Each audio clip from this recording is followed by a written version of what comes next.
सूत्रांनी सांगितलं त्याप्रमाणे त्या ठिकाणी काही मुलांमध्ये काही वाद झाली, त्याच्यामधून भांडणाचं त्यातून पर्यावसन झालं आणि त्यामध्ये एका युवकाला प्राणघातक त्या ठिकाणी घाव झाला.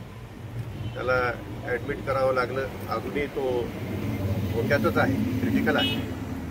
परंतु त्याच्यावर सुद्धा 307 म्हणजे थोडा आश्चर्य वाटण्याजोगा हा प्रकार घडला आहे. म्हणजे मैतावर सुद्धा 302 करायला मागं पुढं पाहणार नाहीत अशा प्रकारचा हा विषय. आणि त्यामुळे कुठेतरी खोट्या केसेस होणे थांबलं पाहिजे. हा सगळा ह्या ठिय्या आंदोलनाचा मागचा खरा विषय. आणि जे काही सत्य असेल तेवढंच त्या ठिकाणी घेतलं जावं. त्याच्यामध्ये 307 होणार आहे म्हणून दुसऱ्याही बाजूनी 307 करायची म्हणजे मग त्यामध्ये कुठंतरी तडजोड होईल. त्याच्यामध्ये मग काहीतरी पुढं दोघांनाही त्रास होऊ नये म्हणून काहीतरी घडेल. अशा प्रकारचा त्या ठिकाणी जर विषय येत असेल तर त्या ठिकाणी कायदा सुव्यवस्था ही योग्य प्रकारे फलटणमध्ये राहू शकणार नाही.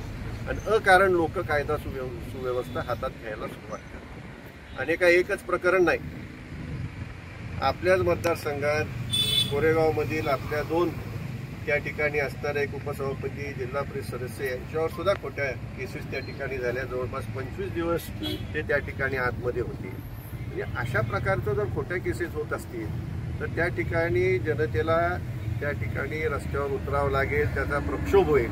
हे कुठंतरी पोलीस खात्याने लक्षात घेणं आवश्यक आहे.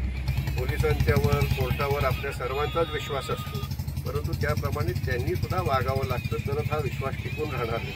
आजही काय झालं तर मी पोलीसमध्ये जाईन, कोर्टात जाईन असंही आपण म्हणतो, पण मीच केस द्यायला जाणार आणि मला दाट टाकणार असतील तर मी काय करायचं असा प्रश्न मग त्या ठिकाणी आपल्यासमोर उभा राहील. आणि त्याकरता कुठंतरी याची दखल घेण्याची आवश्यकता आहे. आणि चुकीचे वागणारे जे कोणी अधिकारी असतील, मग ते DYSP असतील नाहीतर अन्य कोणी असतील, यांच्याकडं कुणीही बसेल, कुणीही त्यांच्याबरोबर चर्चा करेल, पण जे योग्य आहे ती योग्य समजूनच त्या ठिकाणी कारवाई झाली पाहिजे. ती अयोग्य ती अयोग्य समजूनच कारवाई झाली पाहिजे.